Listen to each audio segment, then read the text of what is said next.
Hello students, welcome to Jain study point. आज हम continue कर रहे हैं नया chapter, that is chapter 11, dual nature of matter and radiation. इससे पहले हमने चैप्टर 10 वेव ऑप्टिक्स को कंप्लीट किया था, जिसमें हमने लाइट के वेव नेचर को स्टडी किया था। ठीक है, अब जैसा कि इस चैप्टर का नेम सजेस्ट कर रहा है, dual nature of matter and radiation, इसका मतलब इस चैप्टर में हम मैटर एंड रेडिएशन के ड्वेल नेचर को स्टडी करेंगे। ड्वेल नेचर का मतलब मैटर और रेडिएशन दोनों एक वेव की तरह भी बिहेव कर रहे हैं as well as like a particle. ठीक है, तो स्टार्ट करते हैं। पहले रेडिएशन की बात करते हैं। अगर हम लाइट की बात करें, रेडिएशन के वेव नेचर को हम पहले स्टडी कर चुके हैं इन वेव ऑप्टिक्स। ठीक है, जहाँ पे हमने इंटरफेरेंस टॉपिक स्टडी किया था, डिफ्रैक्शन, पोलराइजेशन, ये सारे टॉपिक्स हम कब स्टडी कर सकते हैं? जब हम लाइट को एक वेव कंसीडर कर रहे हैं। फिर हम बात करते हैं रेडिएशन के पार्टिकल नेचर के बारे में। अब जो रेडिएशन है ये एक पार्टिकल की तरह बिहेव करती है, इसका नेचर एक पार्टिकल की तरह भी होता है। ये हमें किसने बताया? इसके लिए हम पढ़ेंगे फोटो इलेक्ट्रिक इफेक्ट। ठीक है,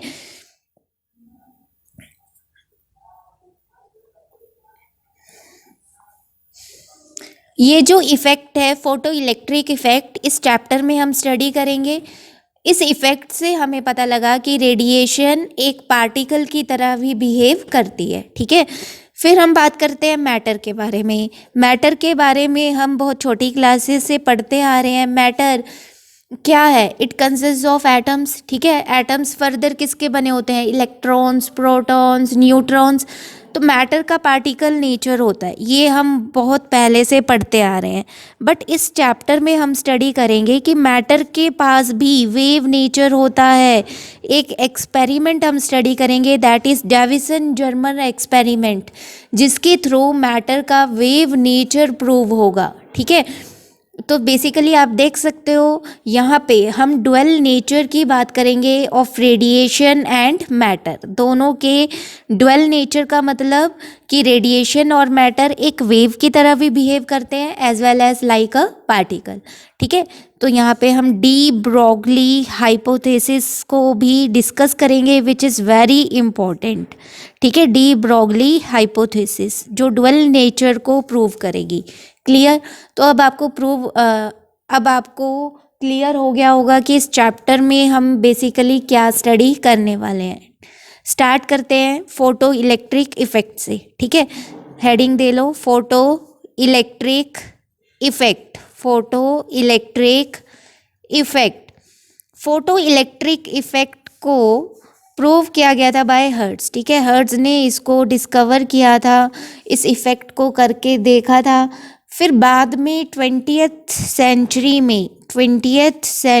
में इस इफेक्ट को एक्सप्लेन किया गया with the help of quantum theory of light. ठीक है, क्वांटम थ्योरी ऑफ लाइट की हेल्प से इस इफेक्ट को एक्सप्लेन किया गया, जिससे प्रूव हो गया कि लाइट एक पार्टिकल की तरह भी बिहेव करती है। ठीक है, according to this quantum theory of light consist of very small packets of energy. ठीक है, लाइट बहुत स्मॉल पैकेट्स ऑफ एनर्जी से बनी हुई है, which travel in straight line with the speed of light, जो स्ट्रेट लाइन में travel कर रहे हैं with the speed of light. Each packet is called photon और क्वांटम ऑफ लाइट। हर एक पैकेट को क्या नेम दिया गया? Each packet is called photon और द क्वांटम ऑफ लाइट। ठीक है, इस इफेक्ट के बाद लाइट का पार्टिकल नेचर एस्टेब्लिश हो गया था। ठीक है, इसके बाद हम बात करते हैं अगर एनर्जी की। The energy of each photon is equal to h mu, where h is Planck's constant. H क्या है यहाँ पे? Planck's constant. कांस्टेंट है मतलब इसकी वैल्यू क्या होगी? फिक्स होगी। एच की वैल्यू हमारे पास होती है 6.626 into 10⁻⁻34 joule second. SI units इसके क्या है, जूल सेकेंड। ठीक है, एच यहाँ पे क्या है, प्लैंक्स कांस्टेंट। म्यू, म्यू यहाँ पे क्या रिप्रेजेंट कर रहा है, it is a frequency of the light, it is a frequency of light. इस फॉर्मूले को हम ऐसे भी लिख सकते हैं, energy is equal to H into C by lambda, where C is the velocity of light. C की वैल्यू हम क्या लेंगे, 3 into 10⁸ metre per second, and lambda is the wavelength of the light. Lambda क्या represent कर रहा है, wavelength of light. Clear. अब हम यहाँ से देख सकते हैं कि ऐसे लाइट के बहुत सारे फेनोमेना हैं, बहुत सारे इफ़ेक्ट्स हैं। फॉर एग्ज़ाम्पल इंटरफेरेंस है, डिफ्रैक्शन है, पोलराइजेशन है, जिन्हें हम लाइट को wave as a wave consider करके एक्सप्लेन कर सकते हैं। और ऐसे और बहुत सारे फेनोमेना हैं जिन्हें हम लाइट को एज अ पार्टिकल कंसीडर करके ही एक्सप्लेन कर सकते हैं। जैसा कि एक इफ़ेक्ट हम इस चैप्टर में पढ़ेंगे, that is photo electric effect. तो यहाँ से हम कह सकते हैं light is of dual nature. ठीक है, लाइट का नेचर कैसा है, डुअल नेचर है। ये एक पार्टिकल की तरह भी बिहेव करती है as well as like a wave. अब बात करते हैं फोटॉन्स की करैक्टरिस्टिक प्रॉपर्टीज़ के बारे में। पहली करैक्टरिस्टिक प्रॉपर्टी क्या है, each photon has energy E is equal to h mu, which is equal to hc by lambda, and momentum P is equal to h mu by c. देखो, हर एक photon के पास अपनी fixed energy and fixed momentum है। Energy का formula क्या है, h mu, where mu is the frequency. ठीक है, एंड मोमेंटम, मोमेंटम का फॉर्मूला क्या है, h mu by c, which is equal to h by lambda. ठीक है, next characteristic property is all photons of particular frequency or wavelength have same energy and same momentum. अगर हमें photons given है of a fixed frequency and wavelength, उन सब की energy same होगी। ठीक है, एनर्जी का फॉर्मूला क्या है, energy is equal to h mu. अगर फ्रीक्वेंसी सेम है तो फोटोन्स की एनर्जी भी सेम होगी। एच क्या है यहाँ पे, प्लैंक्स कांस्टेंट, जिसकी वैल्यू हमेशा फिक्स रहेगी। And same momentum, value momentum की वैल्यू भी यहाँ पे फिक्स रहेगी। मोमेंटम किसके इक्वल होता है, momentum is equal to h mu by c, which is equal to h by lambda. अगर वेवलेंथ फिक्स्ड है तो मोमेंटम की वैल्यू भी फिक्स हो जाएगी। Next property, on increasing the intensity of radiation of a given frequency और wavelength. अगर हम किसी भी रेडिएशन की फ्रीक्वेंसी और वेवलेंथ को फिक्स्ड रख रहे हैं बट इंटेंसिटी को हम इंक्रीज कर रहे हैं on a metal surface, there is increase in number of photons per second falling on the surface. जब आप इंटेंसिटी को इंक्रीज करवाओगे तो नंबर ऑफ फोटॉन्स भी इंक्रीज करेंगे, while each photon is having same energy, but हर एक photon की एनर्जी सेम रहेगी। इसका मतलब क्या है, photon energy is independent of the intensity. जो भी फोटोन की एनर्जी है वो इंटेंसिटी पे डिपेंड नहीं करेगी। इंटेंसिटी को इंक्रीज करने से नंबर ऑफ फोटॉन्स तो इंक्रीज कर जाएंगे बट उनकी एनर्जी के ऊपर कोई भी इफ़ेक्ट नहीं पड़ेगा। Next property is all photons travel through space with same speed. हर एक फोटोन की स्पीड थ्रू द स्पेस, और वैक्यूम की अगर हम बात करें तो हर एक फोटोन ट्रैवल करता है with the speed of light, that is C, which is equal to 3 into 10⁸ metre per second in a straight line. Next property, velocity of photon is different in different media due to change in wavelength. Light जब एक medium से दूसरे medium में travel करती है तो wavelength change हो जाती है, फ्रीक्वेंसी सेम रहती है, because frequency is the property of source. ये हम पहले डिस्कस कर चुके हैं। ठीक है, जब वेवलेंथ चेंज होगी तो फोटोन की वेलोसिटी भी चेंज होगी from different media. Next property, the rest mass of the photon is zero according to the theory of relativity. हमारे पास क्या इक्वेशन होती है, m is equal to m naught pi root 1 minus v square by c square. ये हमारे पास equation है given by Einstein. अब हम क्या कह रहे हैं कि जो फोटोन है इसकी वेलोसिटी किसकी इक्वल है, it is equal to speed of light. It means m becomes equal to m naught by under root of, यहाँ पे हमारे पास c square by c square 1 बन जाएगा, 1 माइनस 1 बिकम्स 0। ठीक है, तो m नोट की वैल्यू क्या आएगी, देखो m into 0 becomes equal to m naught is said to be 0, so we can say that the rest mass of photon is 0. Next property of photon is photons are not deflected by electric and magnetic fields, they are electrically neutral. Photons ना तो electric field से deflect हो रहे हैं और ना ही magnetic field से, इसका मतलब they are neutral. Next 8th property of the photons is in photon particle collision energy and momentum are conserved. अगर फोटॉन और पार्टिकल कॉलिजन्स की हम बात करें, एनर्जी और मोमेंटम दोनों कंजर्व्ड रहते हैं, जिसका मतलब क्या है, initial momentum is equal to final momentum, initial kinetic energy is equal to final kinetic energy. इसका मतलब जो ये फोटोन पार्टिकल कॉलिजन्स होंगे ये परफेक्टली इलास्टिक कॉलिजन्स होंगे। ठीक है, these collisions are perfectly elastic, there is no loss in energy and momentum. Clear? Next is free electrons in metals. अगर मेटल्स की बात करें तो मेटल्स में आउटर शेल्स में लूजली बाउंड इलेक्ट्रॉन्स प्रेजेंट होते हैं, उन लूजली बाउंड इलेक्ट्रॉन्स को फ्री इलेक्ट्रॉन्स बोला जाता है। ठीक है, the free electrons are held inside metal by attractive forces of surface called restraining forces causing potential barriers.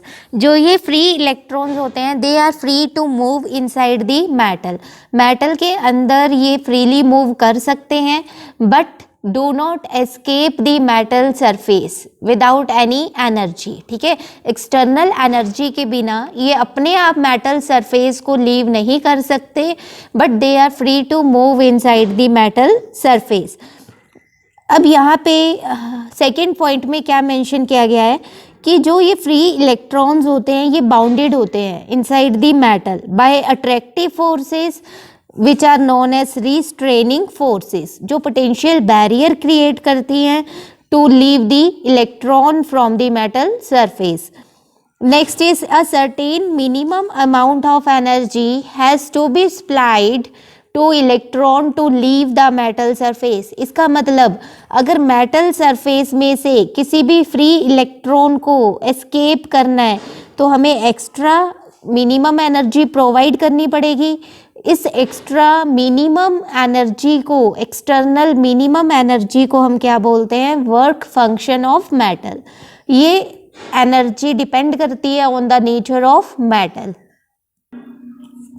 Next is work function.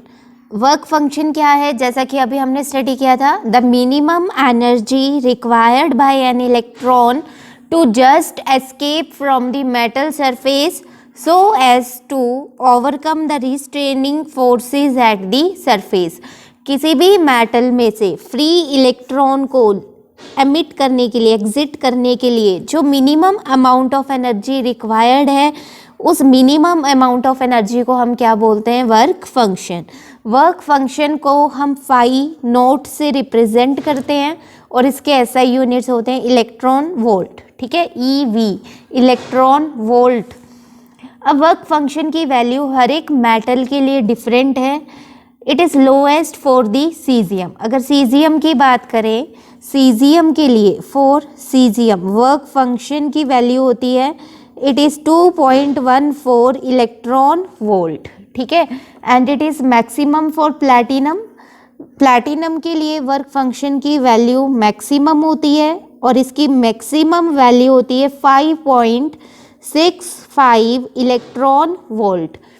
इसका मतलब क्या है, अगर प्लैटिनम में से इलेक्ट्रॉन को एग्जिट करवाना है तो हमें ज़्यादा एनर्जी रिक्वायर्ड होगी, और अगर हमें सीजियम में से इलेक्ट्रॉन को एमिट करवाना है तो यहाँ पे बहुत लेस एनर्जी रिक्वायर्ड होगी, और जो minimum amount of energy required होती है उसको हम क्या बोलते हैं, work function.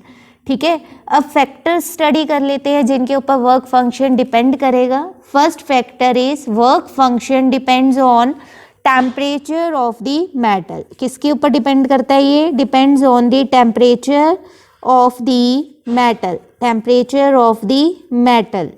Second factor nature of metal, metal के नेचर पे ये डिपेंड करता है। ठीक है, हर एक मेटल के लिए वर्क फंक्शन की वैल्यू डिफरेंट है।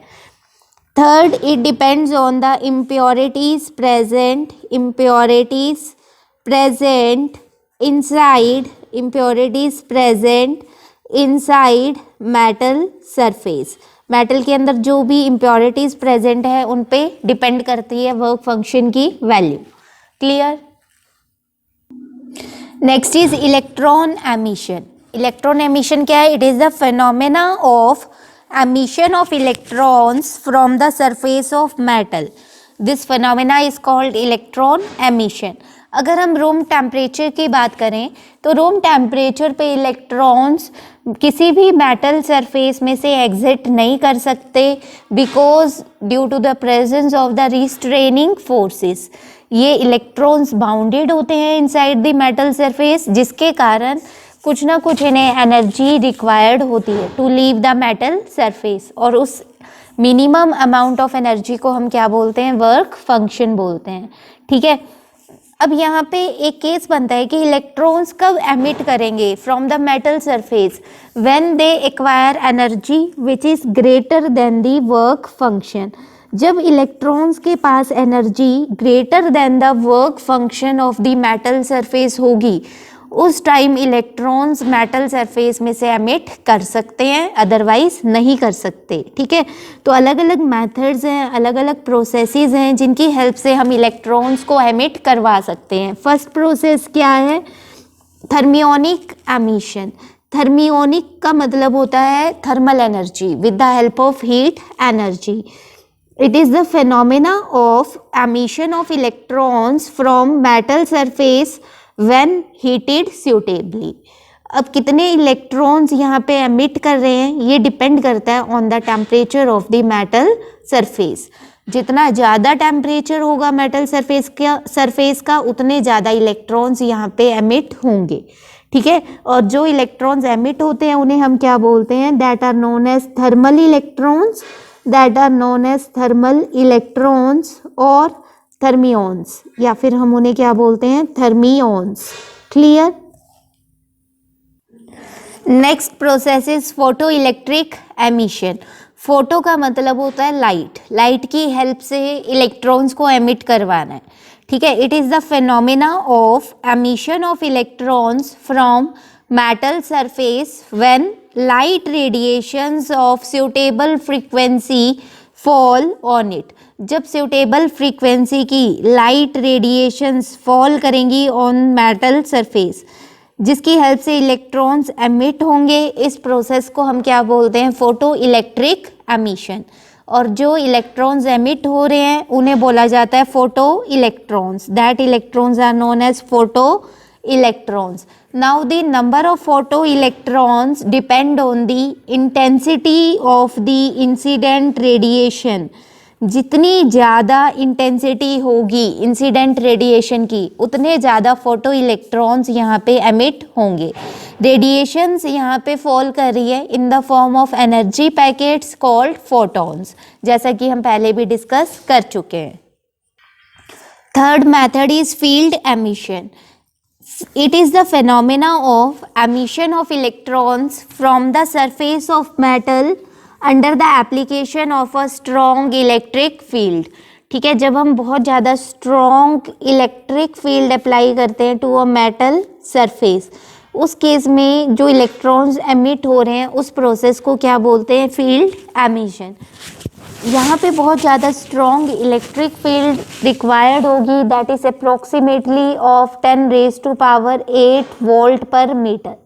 इतनी ज़्यादा हाई वैल्यू की जब हम इलेक्ट्रिक फील्ड अप्लाई करेंगे तो इस केस में इलेक्ट्रॉन्स एमिट होंगे from the metal surface.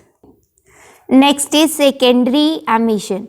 It is the phenomena of emission of electrons from the surface of metal in large number when fast moving electrons called primary electrons strike the metal surface. इस process में क्या किया जाता है, consider कर लो ये हमारे पास कोई भी मेटल सरफेस है जिसके अंदर फ्री इलेक्ट्रॉन्स प्रेजेंट है। अब यहाँ पे हम फास्ट मूविंग इलेक्ट्रॉन्स को स्ट्राइक करवाते हैं, ठीक है। जब ये फास्ट मूविंग इलेक्ट्रॉन्स, इनके पास बहुत ज़्यादा हाई एनर्जी होती है, जब ये high energy electrons in electrons के साथ स्ट्राइक करते हैं तो ये अपनी एनर्जी इन फ्री इलेक्ट्रॉन्स को ट्रांसफ़र कर देते हैं, जिसके कारण इनकी एनर्जी ज़्यादा हो जाती है देन दी वर्क फंक्शन, और ये मेटल सरफेस में से एमिट कर जाते हैं। इस प्रोसेस को बोलते हैं सेकेंडरी एमिशन।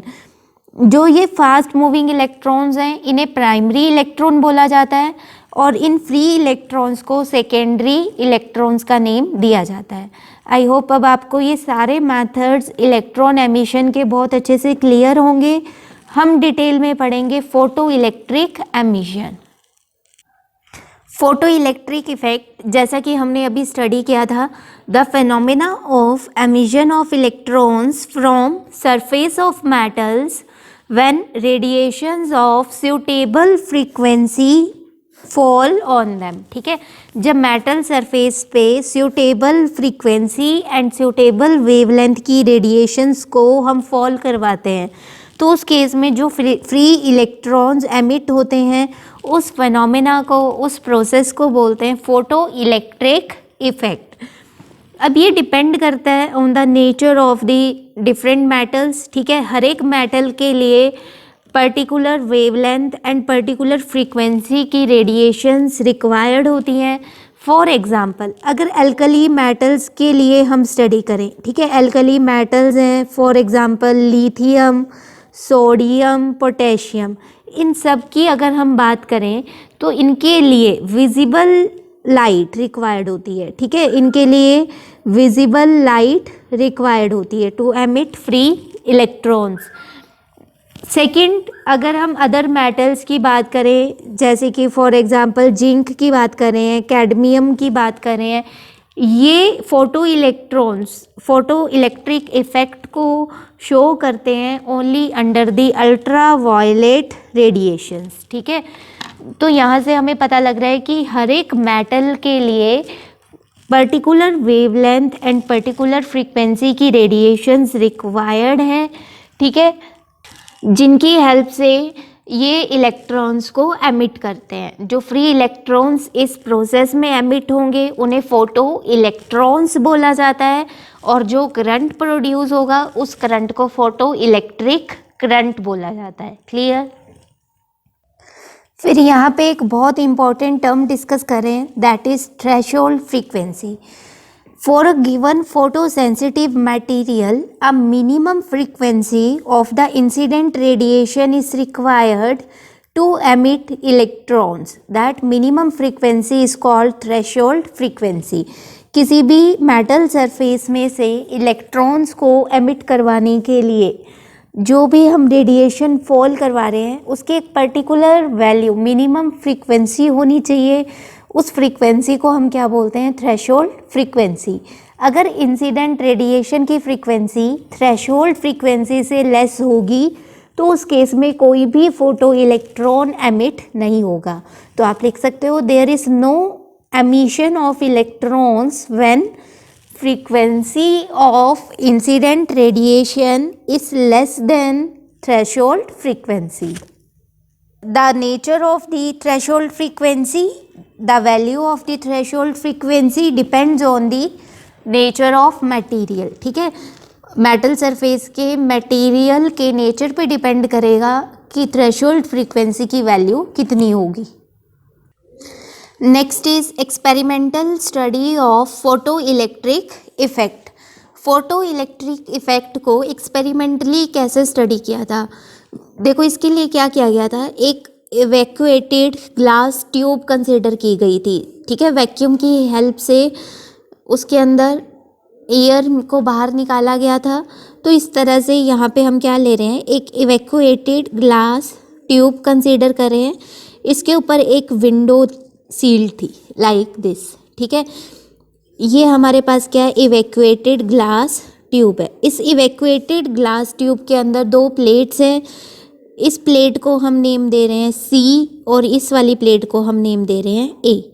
ठीक है, जो ये वाली प्लेट सी है इसको हम क्या बोलते हैं, दिस इज एमीटर प्लेट, जो फोटो इलेक्ट्रॉन्स को एमिट करवाएगी। And plate A is called collector plate, जो फोटो इलेक्ट्रॉन्स को कलेक्ट करेगी। अब यहाँ पे हम क्या कर रहे हैं, बैटरी को कनेक्ट कर रहे हैं। ठीक है, लाइक दिस। यहाँ पे हमने प्लेट ए के अक्रॉस पॉजिटिव पोटेंशियल को अप्लाई कर दिया। करंट को मेज़र करने के लिए माइक्रो एमीटर को कनेक्ट कर देते हैं, लाइक दिस। ठीक है, और पोटेंशियल डिफरेंस को मेज़र करने के लिए वोल्ट मीटर को कनेक्ट कर देते हैं। यहाँ पे हमने वोल्ट मीटर को कनेक्ट कर दिया, लाइक दिस। अब प्रोसीजर क्या था, कंसिडर कर लो यहाँ पे हमारे पास कोई भी सोर्स है। ठीक है, सोर्स क्या कर रहा है, रेडिएशंस को एमिट कर रहा है।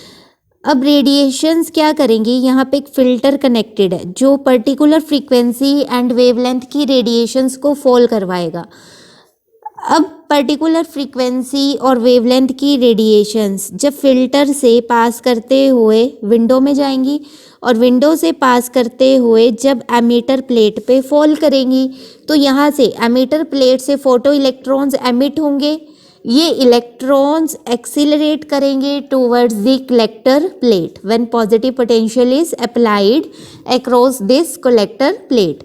इलेक्ट्रॉन्स, फ्री इलेक्ट्रॉन्स इस तरह से मूव करना स्टार्ट कर देंगे in a particular direction towards this collector plate. Electrons के मोशन के कारण करंट प्रोड्यूस होगा। उस करंट को हम क्या बोलते हैं, फोटो इलेक्ट्रिक करंट। और उस करंट के मैग्नीट्यूड को मेज़र करने के लिए यहाँ पे हमने माइक्रो एमीटर को कनेक्ट किया हुआ है। ठीक है, थ्योरी यहाँ पे लिखी हुई है, आप पढ़ सकते हो। The apparatus consist of an evacuated glass tube which encloses a photosensitive plate C called emitter and a metal plate A called collector plate। ठीक है, इस प्लेट को हम एमीटर प्लेट बोल रहे हैं और इस प्लेट को हम कलेक्टर प्लेट बोल रहे हैं। Next, a transparent window is sealed on glass tube which is covered with the filter for light of particular radiation। ठीक है, पर्टिकुलर रेडिएशन की लाइट को फॉल करवाने के लिए यहाँ पे हमने विंडो के ऊपर एक फ़िल्टर भी कनेक्ट किया हुआ है। This arrangement is use to study the variation of photo electric current. ये जो एक्सपेरिमेंटल सेटअप हमने यूज़ किया था, इसको यूज़ किया गया था to study the variation of photo electric current with intensity of the incident radiation. Incident radiation की इंटेंसिटी को जब हम इंक्रीज़ करवाएंगे या डिक्रीज़ करवाएंगे तो फोटो इलेक्ट्रिक करंट पे क्या इफ़ेक्ट पड़ेगा। Second, potential difference between the plates C and A. जब इन दोनों प्लेट्स के बीच पोटेंशियल डिफरेंस को हम वेरी करवाएंगे उस टाइम फोटो इलेक्ट्रिक करंट पे क्या इफ़ेक्ट पड़ेगा, ये सब हम ग्राफिकली स्टडी करेंगे। ठीक है, third is the frequency of the incident radiation. Incident radiation की फ्रीक्वेंसी का फोटो इलेक्ट्रिक करंट के साथ क्या रिलेशन है। And fourth is the nature of material of the emitter plate C. जो यहाँ पे हमारे पास एमीटर प्लेट है, इसके नेचर का फोटो इलेक्ट्रिक करंट पे क्या इफ़ेक्ट पड़ता है, ये सारे फैक्टर्स हम वन बाय वन अब स्टडी करेंगे। एक्सपेरिमेंटल सेटअप आपको अच्छे से समझ आ गया होगा, इसमें कोई डाउट नहीं होना चाहिए कि एक्सपेरिमेंटल सेटअप कैसे किया गया था। अब एक एक फैक्टर को स्टडी करते हैं। First is effect of intensity of incident radiation. The photoelectric current varies linearly with the intensity of the incident radiation। इसका मतलब क्या है, जैसे जैसे हम इंसिडेंट रेडिएशन की इंटेंसिटी को इंक्रीज़ कर रहे हैं फोटो इलेक्ट्रिक करंट भी उस केस में इंक्रीज़ करेगा। इन दोनों में रिलेशन क्या हो जाएगा, फिर लीनियर रिलेशन हो जाएगा। अगर एक क्वांटिटी इंक्रीज़ कर रही है तो दूसरी क्वांटिटी भी इंक्रीज़ कर रही है, इसका मतलब दोनों क्या है, एक दूसरे के ऊपर लीनियरली डिपेंडेंट है। So we can say that अगर हम यहाँ पे फोटो इलेक्ट्रिक करंट में और इंटेंसिटी में ग्राफ प्लॉट करें, ठीक है, एक्स एक्सिस पे हम इंटेंसिटी ले रहे हैं और वाई एक्सिस पे हम फोटो इलेक्ट्रिक करंट को प्लॉट कर रहे हैं, like this. This is the photo electric current in दोनों में हम ग्राफ प्लॉट करें, अब लीनियर रिलेशन है तो ग्राफ हमारा इस तरह का ऑब्टेन होगा, ठीक है। जैसे जैसे इंटेंसिटी इंक्रीज कर रही है फोटो इलेक्ट्रिक करंट की वैल्यू भी इंक्रीज कर रही है। So we can say that as photoelectric current is directly proportional to number of photoelectrons emitted per second. Photoelectric current किसके डायरेक्टली प्रोपोर्शनल है? It is proportional to the number of photo electrons.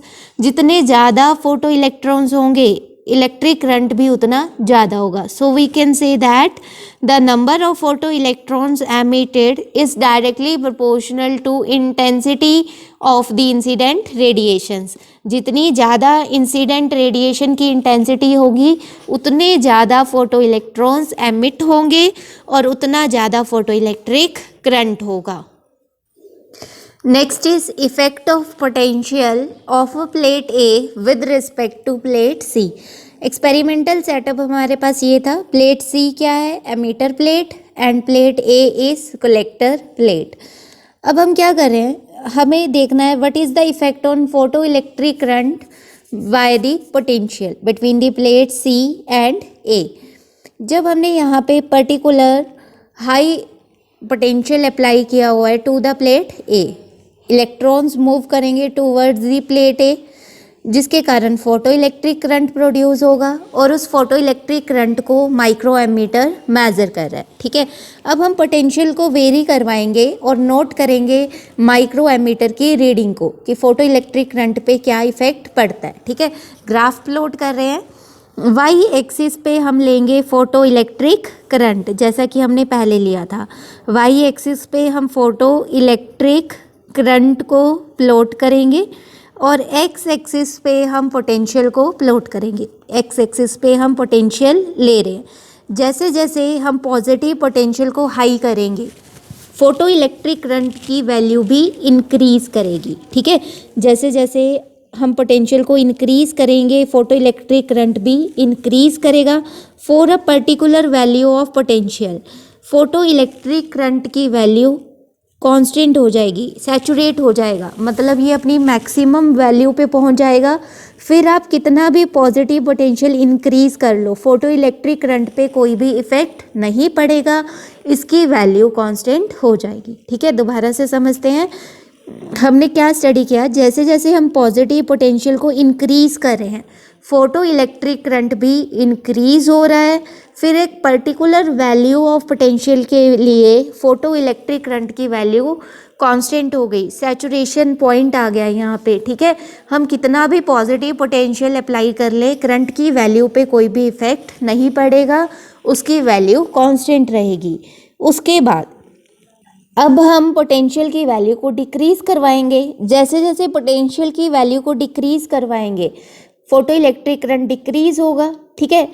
Negative potential apply कर देंगे। अब हम यहाँ पे हम negative कर देंगे, यहाँ पे पॉजिटिव कर देंगे। जब यहाँ पे नेगेटिव करेंगे इलेक्ट्रॉन्स रिपेल होने स्टार्ट हो जाएंगे, जिसके कारण फोटो इलेक्ट्रिक करंट डिक्रीज करेगा। फोटो इलेक्ट्रिक करंट की वैल्यू डिक्रीज करते हुए एक particular value of negative potential के लिए जीरो हो जाएगी। उस नेगेटिव पोटेंशियल को हम क्या बोलते हैं? स्टॉपिंग पोटेंशियल, ठीक है। इस वैल्यू को हम क्या बोलते हैं? स्टॉपिंग पोटेंशियल, जिस पे फोटो इलेक्ट्रिक करंट की वैल्यू क्या हो गई? जीरो हो गई। इस पर्टिकुलर वैल्यू ऑफ पोटेंशियल को स्टॉपिंग पोटेंशियल का नेम दिया गया। इसको हम ऐसे एक्सप्लेन कर सकते हैं, the minimum negative potential v naught at which photoelectric current becomes zero is called stopping potential or cut off potential. Clear? ये था for a particular intensity of a incident radiation. Let कर लो यहाँ पे incident radiation की intensity हम ले रहे हैं I1।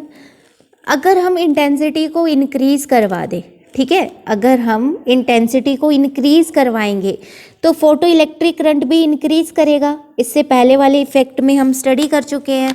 Photo electric current is directly proportional to incident intensity of the incident radiation. तो इसका मतलब जब हम इंटेंसिटी को इंक्रीज करवाएंगे तो फोटो इलेक्ट्रिक करंट इंक्रीज करेगा। इस केस में देखो हमारा ग्राफ कुछ इस तरह का बनेगा, ठीक है। ग्राफ हमारे पास ये आ जाएगा at a particular intensity I2, but stopping potential पे कोई इफेक्ट नहीं पड़ेगा। स्टॉपिंग पोटेंशियल की वैल्यू यहाँ पे सेम रहेगी, ठीक है। तो यहाँ से आप क्या कंक्लूड कर रहे हो कि इंटेंसिटी को इंक्रीज करवाने से फोटो इलेक्ट्रिक करंट तो इंक्रीज हो गया, बट स्टॉपिंग पोटेंशियल पे कोई भी इफेक्ट नहीं पड़ेगा। स्टॉपिंग पोटेंशियल की वैल्यू सेम रहेगी, ठीक है। यहाँ पे हम लिख सकते हैं here I2 is greater than I1। Similarly अगर आप एक और इंटेंसिटी ले लेते हो I3, उसके लिए भी स्टॉपिंग पोटेंशियल की वैल्यू सेम रहेगी और हमारा ग्राफ इस तरह से बन जाएगा like this. Clear, where I3 is greater than I2 is greater than I1। तो स्टूडेंट्स यहाँ से हमने कंक्लूड किया for the radiations of a given frequency and material of the emitter plate, the value of stopping potential is independent of the intensity of the incident radiation। इसका मतलब क्या है, stopping potential की value incident radiation की intensity पे depend नहीं करेगी। It is constant for all the values of intensity, जैसा कि हमने ग्राफ में स्टडी किया था। अब थर्ड इफेक्ट को स्टडी करते हैं, that is the effect of frequency of the incident radiation. इसका मतलब क्या है, अगर इंसिडेंट रेडिएशन की फ्रीक्वेंसी को हम वेरी करवा रहे हैं तो फोटो इलेक्ट्रिक करंट पे क्या इफेक्ट पड़ता है, ठीक है। इस इफेक्ट को अब हम स्टडी करेंगे। अगेन हम क्या कर रहे हैं, ग्राफ प्लॉट कर लेते हैं, जैसा कि हर केस में हमने किया है। वाई एक्सिस के अलोंग हम फोटो इलेक्ट्रिक करंट को प्लॉट करेंगे। वाई एक्सिस के अलोंग हम ले रहे हैं photo electric current. X axis के अलोंग हम पोटेंशियल को प्लॉट कर रहे हैं, ठीक है। एक्स एक्सिस के अलोंग हम पोटेंशियल को ले रहे हैं। अब हम क्या कर रहे हैं, एक पर्टिकुलर फ्रीक्वेंसी लेट कर लो, फ्रीक्वेंसी हमारे पास है μ1। μ1 फ्रीक्वेंसी की रेडिएशन को इंसिडेंट करवा रहे हैं और ग्राफ प्लॉट कर रहे हैं। ग्राफ हमारा किस तरह से बनेगा, देखो जैसे जैसे आप पोटेंशियल को इंक्रीज करवाओगे फोटो इलेक्ट्रिक करंट इंक्रीज करेगा, फिर एक पर्टिकुलर वैल्यू ऑफ पोटेंशियल के लिए करंट की वैल्यू कांस्टेंट हो जाएगी। यहाँ पे हम क्या बोलते हैं, करंट की वैल्यू सैचुरेट हो गई है, पोटेंशियल की वैल्यू को डिक्रीज करेंगे तो फोटो इलेक्ट्रिक करंट की वैल्यू भी डिक्रीज होगी। फिर एक particular negative value of potential के लिए फोटो इलेक्ट्रिक करंट 0 हो जाएगा, वो हमारा क्या आ जाएगा, स्टॉपिंग पोटेंशियल आ जाएगा। इस केस में स्टॉपिंग पोटेंशियल को हम V1 से प्लॉट कर रहे हैं, ठीक है। ये हमारे पास क्या आ गया, स्टॉपिंग पोटेंशियल आ गया। फिर हम क्या कर रहे हैं, फ्रीक्वेंसी को इंक्रीज कर रहे हैं, जो इंसिडेंट रेडिएशन की फ्रीक्वेंसी है उसको हम इंक्रीज करवा रहे हैं। देखो जब हम फ्रीक्वेंसी को इंक्रीज करवाएंगे तो हमारे पास ये वाला ग्राफ प्लॉट होगा, ठीक है। करंट की सैचुरेशन वैल्यू के ऊपर कोई इफेक्ट नहीं पड़ा, करंट की सैचुरेशन वैल्यू सेम रही, बट स्टॉपिंग पोटेंशियल की वैल्यू नेगेटिव हो गई, पहले के कंपैरेटिवली ज्यादा नेगेटिव हो गई, V2, ठीक है। ये हमारा ग्राफ था μ1 के लिए, ये वाला ग्राफ हमारा है μ2 के लिए। फिर अगर हम फ्रीक्वेंसी को और ज्यादा इंक्रीज करवाएं, ठीक है, यहाँ पे हम फ्रीक्वेंसी ले रहे हैं μ3 which is greater than μ2 which is greater than μ1। μ3 frequency के लिए ग्राफ हमारा अगेन कुछ इस तरह का बना, करंट की सैचुरेशन वैल्यू अगेन सेम रही, बट जो स्टॉपिंग पोटेंशियल की वैल्यू है अगेन बहुत ज्यादा नेगेटिव हो गई। तो इस ग्राफ से हमने क्या कंक्लूड किया, जैसे जैसे हम फ्रीक्वेंसी को इंक्रीज कर रहे हैं स्टॉपिंग पोटेंशियल की वैल्यू उतनी ज्यादा नेगेटिव हो रही है, ठीक है। इस ग्राफ से हमने कंक्लूड किया the value of stopping potential is different for radiation of different frequency. हर एक फ्रीक्वेंसी की रेडिएशन के लिए स्टॉपिंग पोटेंशियल की वैल्यू भी डिफरेंट है। Second point, the value of stopping potential is more negative for radiation of higher incident frequency.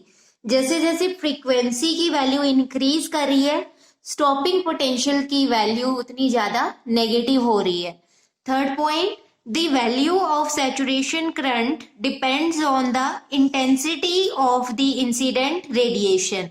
आप जैसे जैसे इंटेंसिटी को इंक्रीज कर रहे थे वैसे वैसे सैचुरेशन करंट की वैल्यू भी इंक्रीज कर रही थी, but it is independent of the frequency of the incident radiation.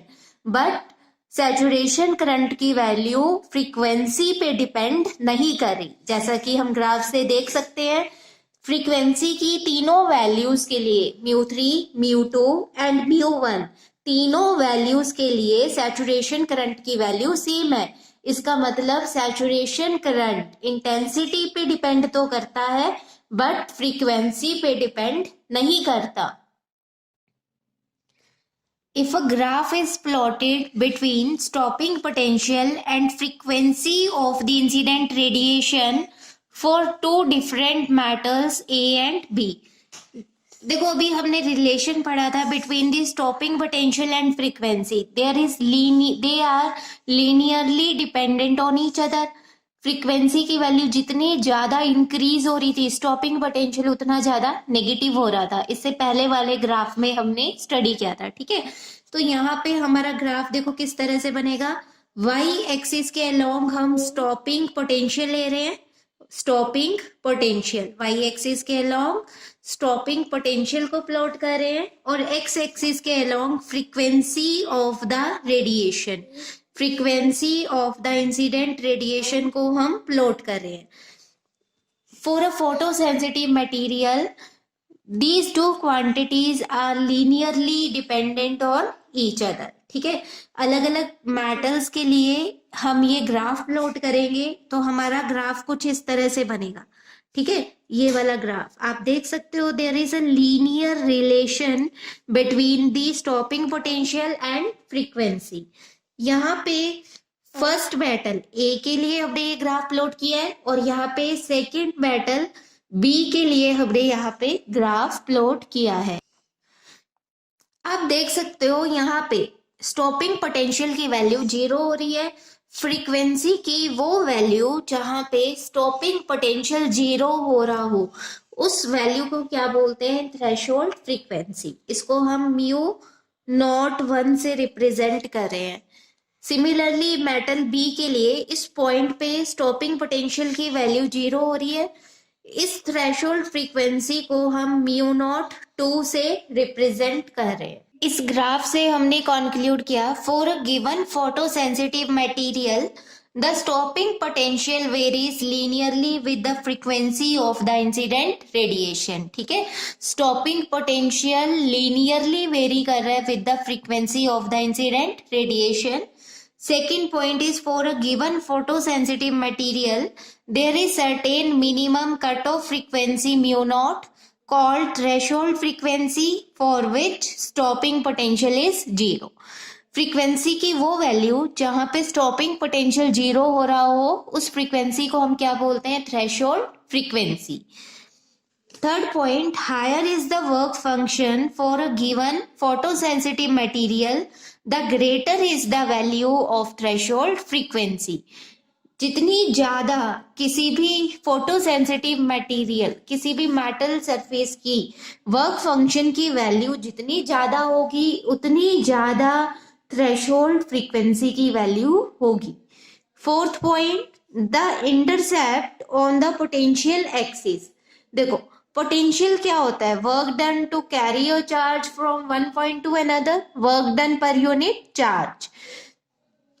यहाँ पे स्टॉपिंग पोटेंशियल के केस में देखो इंटरसेप्ट क्या बनेगा, वर्क फंक्शन जिसे हम फाई नोट से रिप्रेजेंट कर रहे हैं अपॉन चार्ज, चार्ज को ई से रिप्रेजेंट कर रहे हैं, ठीक है। स्टॉपिंग पोटेंशियल की वैल्यू नेगेटिव है, आप ग्राफ में देख सकते हो, इसलिए इसको हम कैसे रिप्रेजेंट कर रहे हैं, minus phi naught 1/e for the metal A, और बी के लिए इसको हम रिप्रेजेंट कर रहे हैं by minus phi naught 2/e, work done per unit charge. Work function phi naught किसकी इक्वल होता है? It is equal to h mu naught. इससे पहले हमने स्टडी किया हुआ है. So we can say that it is equal to minus h mu naught by e. Therefore work function phi naught किसके इक्वल आ जाएगा? E into magnitude of intercept on the potential axis. ठीक है, this is the value of the work function phi naught. इन सारे factors से हमने ये conclude किया कि इंसिडेंट रेडिएशन की एक पर्टिकुलर फ्रीक्वेंसी की वैल्यू जिस पे इलेक्ट्रॉन्स जस्ट एमिट होंगे, उस फ्रीक्वेंसी को हम क्या बोलते हैं? Threshold frequency. अगर इंसिडेंट रेडिएशन की फ्रीक्वेंसी थ्रेशोल्ड फ्रीक्वेंसी से लेस है तो उस केस में कोई भी फोटो इलेक्ट्रॉन एमिट नहीं होगा, चाहे आप कितनी भी ज्यादा हाई इंटेंसिटी की रेडिएशन को फॉल करवा लो. ठीक है, ये सारे फैक्टर्स हमने यहाँ से कंक्लूड किए. Next is Einstein's photo electric equation. Einstein explained the various laws of photoelectric emission on the basis of Planck's quantum theory. देखो, क्वांटम थ्योरी के बेस पे आइंस्टाइन ने फोटो इलेक्ट्रिक इफेक्ट के लॉज को एक्सप्लेन किया. ये हम पहले भी डिस्कस कर चुके हैं. According to the quantum theory, light radiation consist of tiny packets of energy called quanta, या फिर फोटोन का नेम दिया गया. One quanta of light radiation is called a photon which traveled with the speed of light in a straight line. ठीक है, properties of photons में हमने ये बात डिस्कस की थी चैप्टर के बिल्कुल स्टार्टिंग में, इंट्रोडक्शन में. ठीक है, अब मान लो हम क्या कर रहे हैं, कोई भी फोटोन इंसिडेंट करवा रहे हैं whose frequency is mu. Photon की फ्रीक्वेंसी हम क्या ले रहे हैं? Mu. Energy of the photon क्या होगी? The energy of photon is said to be equal to h mu, where h is the Planck's constant and mu is the frequency of the photon. Photon के पास जो ये energy है उसका कुछ part use हो जाएगा in liberating the electron from the metal surface. ठीक है, मान लो एनर्जी ऑफ फोटोन हमारे पास 5 जूल है. अब मेटल सरफेस का वर्क फंक्शन क्या है? That is equal to 3 joule. So we can say that 3 joule energy consume हो जाएगी in liberating the electron from the metal surface. जो रेस्ट ऑफ एनर्जी होगी वो कहाँ पे यूज हो जाएगी? It is used in imparting kinetic energy to the emitted photo electron. जो फोटो इलेक्ट्रॉन मेटल सरफेस से बाहर एमिट कर रहा है उसको काइनेटिक एनर्जी प्रोवाइड करने में rest of the energy use हो जाएगी. ठीक है, टोटल एनर्जी कितनी थी फोटोन के पास? 5 जूल. 3 जूल हम कह रहे हैं कि यूज हो गई to emit the electron from the metal surface. Rest part कितना बचा? 2 जूल. 2 जूल एनर्जी यूज हो जाएगी in providing kinetic energy to the emitted electron. Clear? तो यहाँ पे हम लिख सकते हैं इफ वी मैक्सिमम क्या रिप्रेजेंट कर रहा है? It is the maximum velocity, it is the maximum velocity of emitted photo electron, of emitted photo electron, and let m is its mass. ठीक है, फोटो इलेक्ट्रॉन का मास हमें क्या गिवन है? Small m. इस केस में maximum kinetic energy of photo electron क्या होगी? The maximum kinetic energy of photo electron in this case is said to be equal to half mv square. Kinetic energy का formula हमारे पास क्या होता है? Half mv square. एनर्जी हमने कितनी प्रोवाइड की थी? देखो, जो फोटोन इंसिडेंट कर रहा था उसके पास एनर्जी कितनी थी? That is equal to h mu. ये किसके इक्वल होगी? The part of the energy is used in liberating electron from the metal surface. ये एनर्जी का पार्ट किसके इक्वल होगा? It is equal to the work function of the metal surface. So we can say that it is equal to phi naught. Work function को हम phi note से represent कर रहे हैं. जो रेस्ट पार्ट है एनर्जी का वो यूज हो रहा है in providing kinetic energy to the emitted photo electron. तो रेस्ट पार्ट कहाँ पे यूज हो जाएगा? In providing kinetic energy to the electron. So हमारे पास ये इक्वेशन बन जाएगी, ठीक है। यहां से काइनेटिक एनर्जी मैक्सिमम का फॉर्मूला क्या बनेगा? It is equal to h mu minus phi naught, where h mu is the energy of the incident photon and phi naught क्या represent कर रहा है? It is the work function of the metal surface. Clear? इस equation को क्या name दिया गया? This equation is cold Einstein's photo electric equation. बहुत इंपॉर्टेंट इक्वेशन है। इस इक्वेशन को क्या बोलते हैं? Einstein's photo electric equation. Exam में बहुत बार पूछी आती है, इसके बेस न्यूमेरिकल्स भी आते हैं, तो इस इक्वेशन को ध्यान से कर लो। This equation is called Einstein's photo electric equation. अगर इंसिडेंट फोटोन की फ्रीक्वेंसी थ्रेशोल्ड फ्रीक्वेंसी के इक्वल हमें गिवन है, ठीक है, यहाँ पे लिख रहे हैं if frequency of incident photon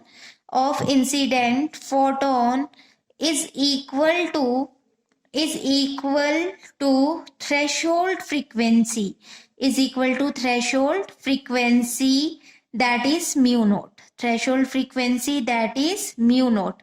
उस केस में जो फोटोन होगा it is just sufficient to eject the electron, ठीक है। जो ये वाला इंसिडेंट फोटोन होगा ये बस इसी बात के लिए सफिशिएंट होगा कि वो फ्री इलेक्ट्रॉन को बाहर एमिट कर सके without imparting any kinetic energy, ठीक है। यहाँ पे एमिटेड फोटो इलेक्ट्रॉन को कोई भी काइनेटिक एनर्जी इम्पार्ट नहीं हो पाएगी। इस केस में वर्क फंक्शन किसके इक्वल होगा? Phi naught is said to be equal to h mu naught, ठीक है।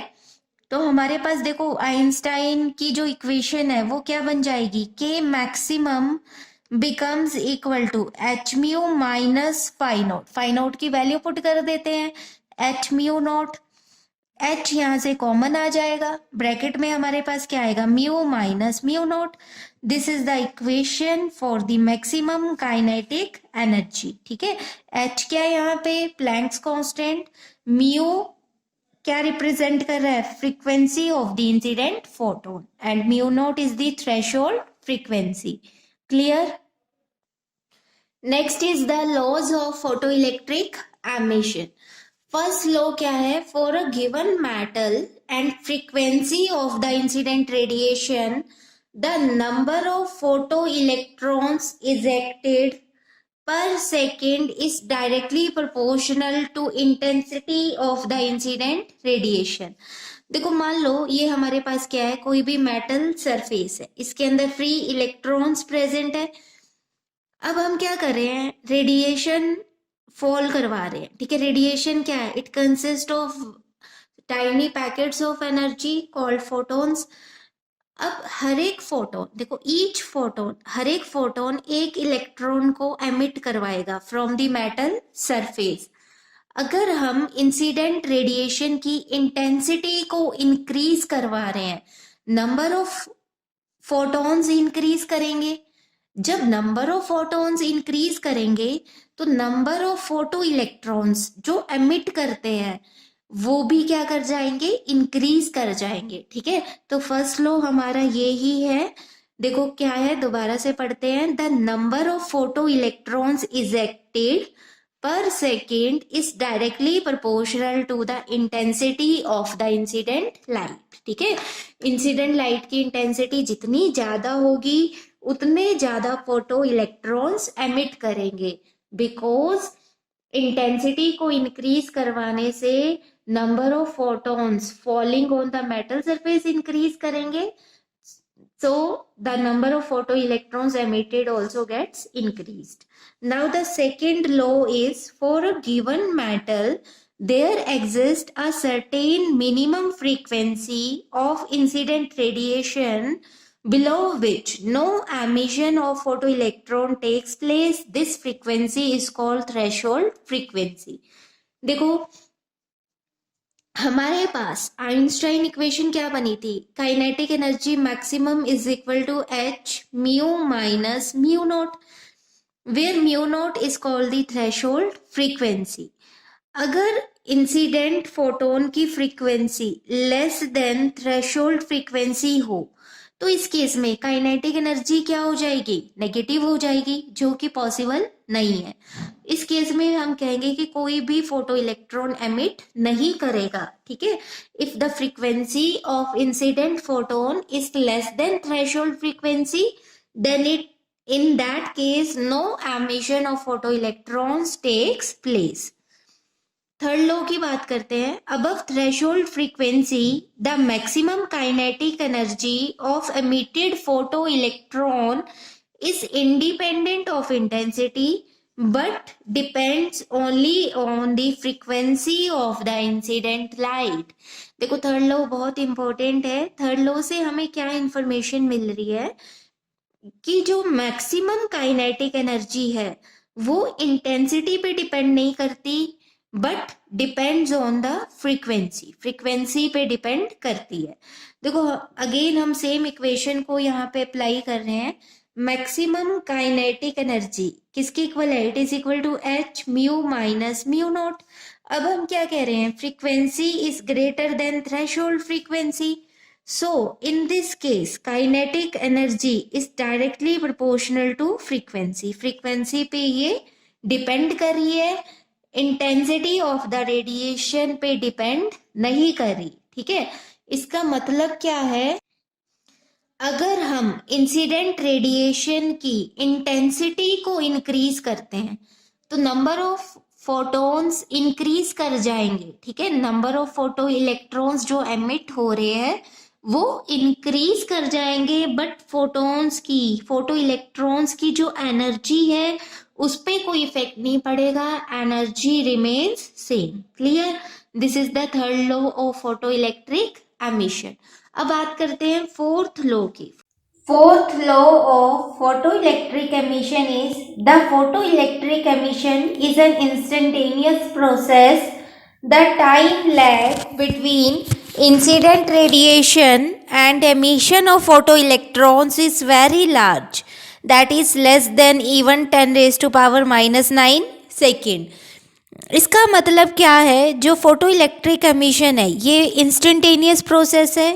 जो टाइम होगा between the incident radiation and emission of photo electron बहुत ही ज़्यादा लेस होता है। It is approximately about 10 raise to power minus 9 second. आप खुद इमेजिन कर सकते हो कितना स्मॉल टाइम लैग है। और कॉलिजन हमारा क्या होगा, यहाँ पे परफेक्टली इलास्टिक कॉलिजन होगा, there is no loss of energy. Clear. Next is Einstein's photoelectric equation. Einstein explained the various laws of photoelectric emission on the basis of Planck's quantum theory. ठीक है, Einstein ने photo electric emission के laws को explain किया था on the basis of Planck's quantum theory. Planck's quantum theory के बारे में हम इस चैप्टर के इंट्रोडक्शन में स्टडी कर चुके हैं। According to Planck's quantum theory, light radiations consist of very small packets of energy called quanta. ठीक है, हर एक पैकेट को क्या नेम दिया गया, quanta. One quantum of light radiation is called a photon which travels with the speed of light in a straight line. Clear. अब consider कर लो हमारे पास कोई भी फोटोन है जिसे हम इंसिडेंट करवा रहे हैं on a metal surface having frequency mu. ठीक है, फोटोन की फ्रीक्वेंसी हम क्या ले रहे हैं, mu. The energy of photon, photon की एनर्जी हमारे पास क्या होगी, इट इज़ एच म्यू। ठीक है, फोटोन की एनर्जी हमारे पास क्या होगी, एच म्यू। अब कंसीडर कर लो हमने 5 जूल एनर्जी के फोटोन को किसी भी मेटल सरफेस पे इंसिडेंट करवाया। अब मेटल सरफेस के अंदर क्या प्रेजेंट है, फ्री इलेक्ट्रॉन्स प्रेजेंट है। जब फोटोन फ्री इलेक्ट्रॉन्स के साथ स्ट्राइक करेगा, ठीक है, तो वहाँ पे फ्री इलेक्ट्रॉन्स क्या करेंगे, एमिट करेंगे थ्रू दी मेटल सरफेस। ठीक है, अब हम क्या कह रहे हैं कि हमने 5 जूल एनर्जी के फोटोन को इंसिडेंट करवाया अब मेटल का वर्क फंक्शन क्या है, 3 जूल, मतलब 3 जूल एनर्जी कंज्यूम हो गई इन एमिटिंग द फ्री इलेक्ट्रॉन। ठीक है, फ्री इलेक्ट्रॉन को एमिट करने के लिए 3 जूल एनर्जी कंज्यूम हो गई, तो रेस्ट ऑफ द एनर्जी कितनी बचेगी हमारे पास, 2 जूल। ठीक है, 5 जूल टोटल थी, 3 जूल इलेक्ट्रॉन को एमिट करने में यूज हो गई, तो बाकी कितनी बचेगी, 2 जूल। ये 2 जूल एनर्जी कहाँ पे यूज होगी, in providing kinetic energy to the electron. ठीक है, जो फोटो इलेक्ट्रॉन यहाँ पे एमिट कर रहा है उसको काइनेटिक एनर्जी कौन प्रोवाइड करेगी, this rest of the energy 2 joule. ठीक है, अब हम क्या कंसीडर कर रहे हैं, लेट वी मैक्सिमम। ये वी मैक्सिमम क्या रिप्रेजेंट कर रहा है, it is the maximum velocity, it is the maximum velocity of emitted photo electron. ठीक है, जो फोटो इलेक्ट्रॉन एमिट हो रहा है उसकी मैक्सिमम वेलोसिटी हम वी मैक्सिमम ले रहे हैं, and M is its mass, और स्मॉल एम क्या रिप्रेजेंट कर रहा है, इसका mass. Then maximum kinetic energy of photo electron क्या होगी हमारे पास, the maximum kinetic energy of photo electron, क्या फॉर्मूला होता है, it is half M V square. ठीक है, मैक्सिमम काइनेटिक एनर्जी का फॉर्मूला क्या होता है, हाफ एम वी स्क्वायर। तो हमारे पास इक्वेशन क्या बनेगी, देखो हमने एनर्जी कितनी प्रोवाइड की थी, एच म्यू, इसमें से इसका कुछ पार्ट फोटो इलेक्ट्रॉन को काइनेटिक एनर्जी प्रोवाइड में कंज्यूम हो गया, जो रेस्ट ऑफ एनर्जी थी वो कहाँ पे यूज हो रही है, in emitting the photo electron, which is equal to work function of the matter. ठीक है, ये इक्वेशन हमारे पास बन जाएगी, बहुत इंपॉर्टेंट इक्वेशन है, this is known as Einstein's photo electric equation. इसके बेस न्यूमेरिकल्स भी एग्जाम में पूछे जाते हैं, तो ये इक्वेशन आपको बहुत अच्छे से क्लियर होनी चाहिए। यहाँ से हम मैक्सिमम काइनेटिक एनर्जी का फॉर्मूला डिराइव कर सकते हैं, that is equal to h mu energy minus work function, that is phi naught. Clear, this is called the Einstein photo electric equation. ठीक है, यहाँ पे हम लिख लेते हैं, this is Einstein photo electric equation. अब यहाँ पे हम एक केस स्टडी कर रहे हैं, if photon has frequency mu naught, ठीक है, थ्रेशोल्ड फ्रीक्वेंसी म्यू नॉट, उस केस में वर्क फंक्शन फाई नॉट किसके इक्वल हो जाएगा, it becomes equal to h mu naught, where mu naught is the threshold frequency. So the kinetic energy की equation यहाँ पे क्या बनेगी, it is h mu minus h mu naught, h common ले लेते हैं, इक्वेशन क्या बन जाएगी, mu minus mu naught. Clear, this is the relation between the kinetic energy and the frequency of the incident photon. Clear? Next is the relation between cutoff potential, frequency of incident photon and threshold frequency. इसके लिए जो अभी हमने equation derive की maximum kinetic energy की, उसको apply कर रहे हैं। मैक्सिमम काइनेटिक एनर्जी किसकी इक्वल है, h mu minus h mu naught. H यहाँ पे क्या है, प्लैंक्स कांस्टेंट, एच को हमने कॉमन ले लिया, ब्रैकेट में क्या आ जाएगा, mu minus mu naught, where V naught, देखो म्यू नॉट यहाँ पे क्या रिप्रेजेंट कर रहा है, थ्रेशोल्ड फ्रीक्वेंसी। ठीक है, अब हम क्या कह रहे हैं कि स्टॉपिंग पोटेंशियल हमारा वी नॉट है, और ई क्या रिप्रेजेंट कर रहा है, चार्ज ऑन इलेक्ट्रॉन। हम कह सकते हैं मैक्सिमम काइनेटिक एनर्जी किसकी इक्वल होगी, it is equal to e V naught. ठीक है, maximum kinetic energy is equal to e V naught. Mu naught क्या रिप्रेजेंट कर रहा है, थ्रेशोल्ड फ्रीक्वेंसी, म्यू नॉट क्या रिप्रेजेंट कर रहा है, थ्रेशोल्ड फ्रीक्वेंसी। इस केस में देखो यहाँ पे काइनेटिक एनर्जी की वैल्यू को पुट कर देते हैं, तो हमारे पास क्या रिलेशन आएगा, e V naught is equal to h mu minus mu naught. Frequency का फॉर्मूला क्या होता है, frequency is equal to c by lambda. अगर थ्रेशोल्ड फ्रीक्वेंसी म्यू नॉट की बात करें तो म्यू नॉट किसके इक्वल होगा, it is equal to c by lambda naught. यहाँ पे पुट कर देते हैं फ्रीक्वेंसीज की वैल्यू, ई वी नॉट किसके इक्वल आ जाएगा, h into C by lambda minus c by lambda naught. यहाँ से हम सी को कॉमन ले सकते हैं, E V naught, which is equal to the maximum value of kinetic energy, which is hc into 1 by lambda minus 1 by lambda naught. This is the relation between stopping potential, frequency and threshold frequency. ठीक है, या फिर आप wavelength की terms में भी इस relation को एक्सप्लेन कर सकते हो. So students, photo electric effect से हमने ये कंक्लूड किया रेडिएशन हैज डुअल नेचर. ठीक है, रेडिएशन एक वेव की तरह भी बिहेव करती है as well as like a particle. Wave की तरह हमने बहुत सारे फिनोमेना डिस्कस किए थे, for example interference, diffraction, polarisation, जिन्हें हम एक्सप्लेन कर सकते हैं by considering radiation as a wave. फिर हमने फोटो इलेक्ट्रिक इफेक्ट को स्टडी किया, जिससे हमें ये पता लगा कि radiation behaves like a particle. कुछ ऐसे फिनोमेना भी हैं जिन्हें हम वेव को रेडिएशन को particle as well as wave दोनों कंसीडर करके एक्सप्लेन कर सकते हैं. For example rectilinear propagation of light, reflection, refraction, ये ऐसे फिनोमेना है जिसमें हम रेडिएशन को एक वेव की तरह भी स्टडी कर रहे हैं as well as like a particle. ठीक है, अब नेक्स्ट हम स्टडी करते हैं डी ब्रोगली ड्वेलिस्टिक हाइपोथेसिस. देखो, अब ये प्रूव हो चुका था कि रेडिएशन क्या है, radiation is of dual nature. ठीक है, सिमिलरली डी ब्रोगली ने क्या कहा, जो मैटर है, मैटर भी क्या है, ड्वेल नेचर का है. मैटर एक पार्टिकल की तरह भी बिहेव कर रहा है as well as like a wave. ठीक है, according to de Broglie a moving material particle कैसा होना चाहिए, मूविंग होना चाहिए.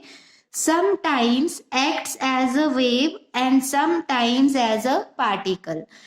The wave associated with moving particle is called matter wave, या फिर इसको डी ब्रोगली वेव भी बोला जाता है, whose wavelength is called de Broglie wavelength. De Broglie wavelength हमारे पास होती है lambda is equal to h by mv, where h is the Planck's constant, m is the mass and v is the velocity of the particle. Clear? Derivation of the de Broglie wavelength. देखो, D Broglie wavelength को हम कैसे derive कर सकते हैं, इससे पहले हमने प्लैंक्स क्वांटम थ्योरी स्टडी की थी. ठीक है, जिसमें हमने स्टडी किया था कि कोई भी फोटोन है जिसकी फ्रीक्वेंसी म्यू है एंड वेवलेंथ लैम्डा है, तो उसकी एनर्जी क्या होगी, energy is equal to h mu, where h is the Planck's constant and mu is the frequency of the incident photon. ठीक है, according to mass energy relation, अगर हम mass energy relation की बात करें which is given by the Einsteins, according to this relation energy is equal to mc square, where m is the mass and c is the velocity of the particle. Let this is equation number 1 and this is equation number 2. दोनों equations को compare करते हैं. ठीक है, यहाँ पे लिखते हैं on comparing equation 1 and 2 we get h mu is equal to mc square. From this m becomes equal to h mu by c square. Clear? This is the mass of the particle. Now the momentum of the particle की अगर बात करें, momentum को हम p से represent करते हैं. इसका फॉर्मूला क्या होता है, it is equal to mass into velocity. Mass हमारे पास क्या आ रहा है, mass is h mu by c square into velocity of the particle. हम c ले रहे हैं. ठीक है, फोटोन बेसिकली यहाँ पे हमारा पार्टिकल क्या है, फोटोन. फोटोन ट्रेवल करता है with the speed of light, so the velocity of the particle is c. ये इक्वेशन हमारे पास क्या बन जाएगी, the momentum p becomes equal to h mu by c. इसको हम ऐसे लिख सकते हैं h upon c by mu. ठीक है, फ्रीक्वेंसी इधर मल्टीप्लीकेशन में थी, डिनोमिनेटर में जाएगी तो डिवीजन में हो जाएगी. c बाय म्यू क्या रिप्रेजेंट कर रहा है, c by mu wavelength lambda को रिप्रेजेंट कर रहा है. So we can say that momentum p किसके इक्वल आ जाएगा, h बाय लैम्डा. ठीक है, where lambda is the wavelength. So we can say that the wavelength lambda becomes equal to h by p, which is equal to h by mv. Where lambda यहाँ पे क्या represent कर रहा है, it is the de Broglie wavelength. Clear? If a particle of mass m is moving with velocity v, then momentum of the particle क्या होगा, p is equal to mv. According to de Broglie hypothesis, wavelength of the wave associated with the moving material particle is lambda किसके equal होगा, h by p.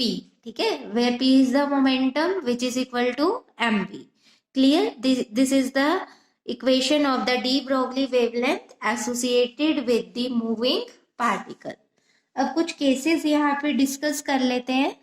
First case first, if velocity of the particle is 0. ठीक है, अगर particle की velocity 0 है, उस case में देखो ये टर्म 0 हो जाएगी, तो वेवलेंथ क्या हो जाएगी, इनफाइनाइट हो जाएगी.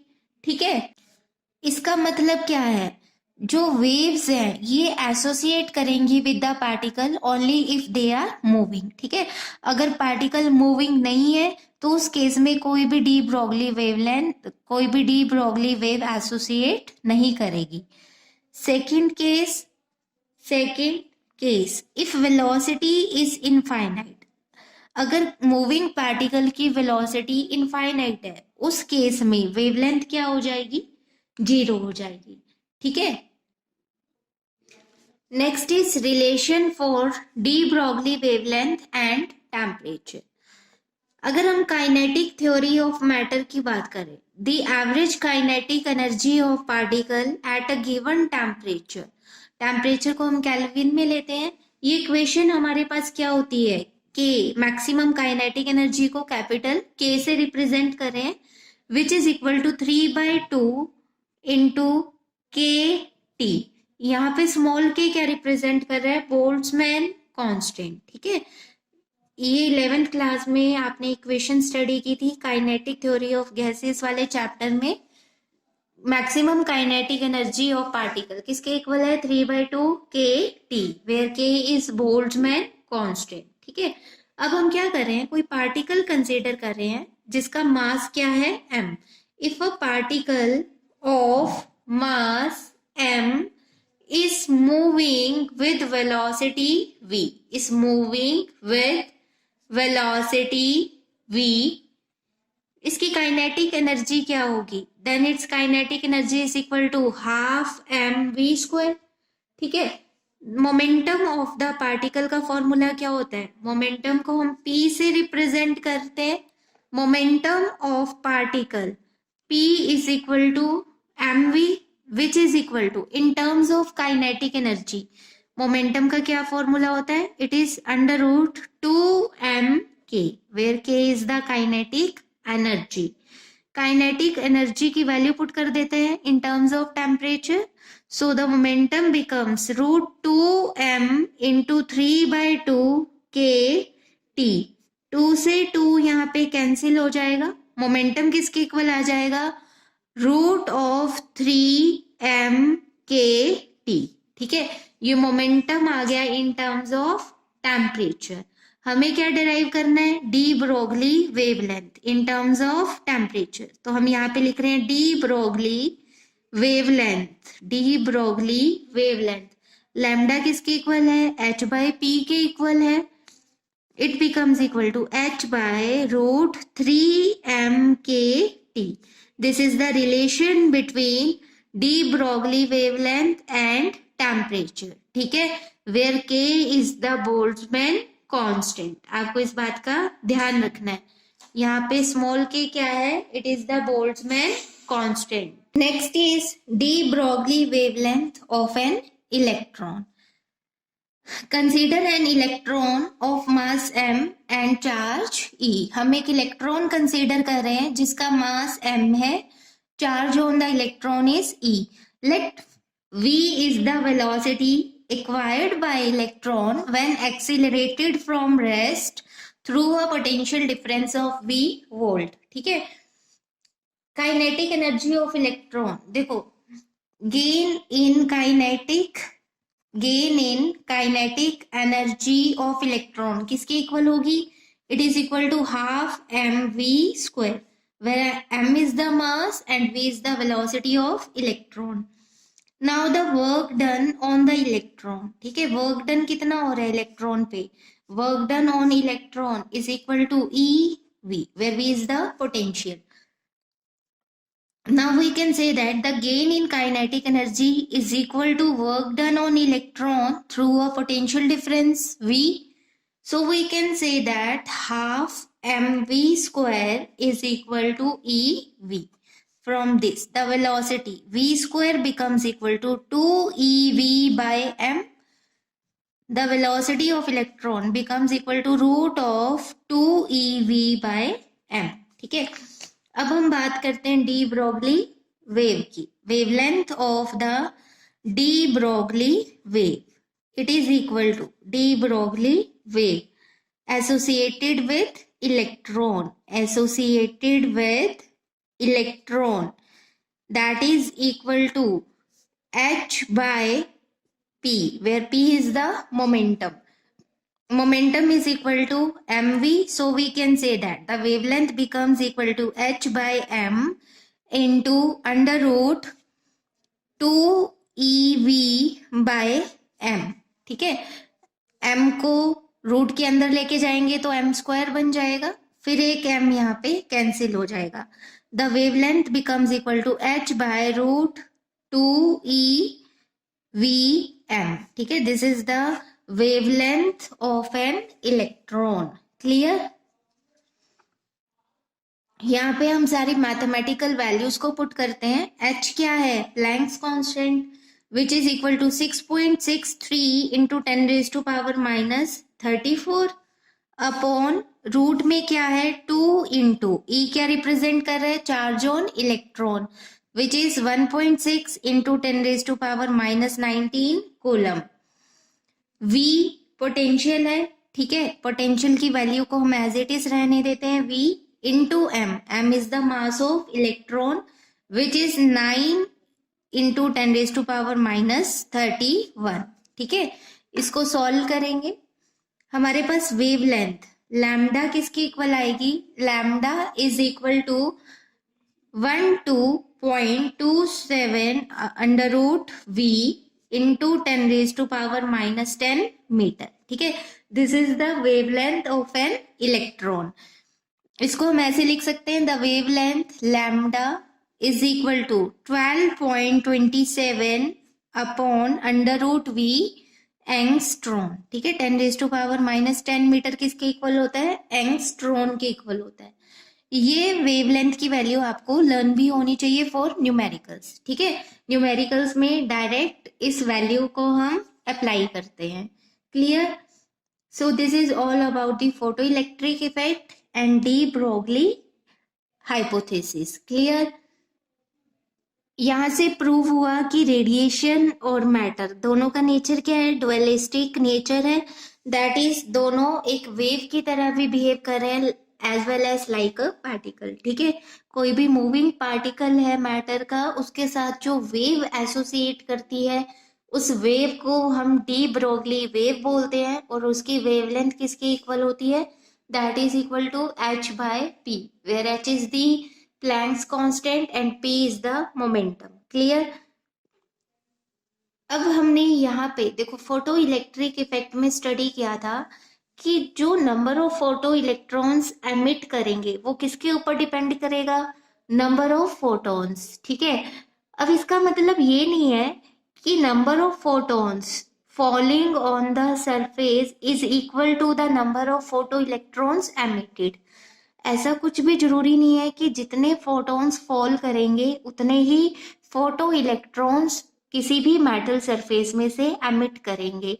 हो सकता है उसमें से कुछ फोटॉन्स इलेक्ट्रॉन्स को एमिट करने में यूज हो रहे हो और बाकी के फोटॉन्स कुछ और एक्टिविटीज को परफॉर्म करने में यूज हो रहे हो, ठीक है। तो इसलिए आपको एक बात का हमेशा ध्यान रखना है, जो रेशियो होगी photo electrons ejected to the number of photons falling is always less than 1, ठीक है। क्लियर? इन सब बातों का आप ध्यान रखोगे। और यहाँ पे हमारा ये chapter dual nature of matter and radiation complete हो रहा है। आई होप आप सबको बहुत अच्छे से क्लियर हो गया होगा और आप बार बार इस चैप्टर को रिवाइज करें। बहुत इंपॉर्टेंट चैप्टर है और बहुत सिंपल एंड इजी चैप्टर है। Thank you so much.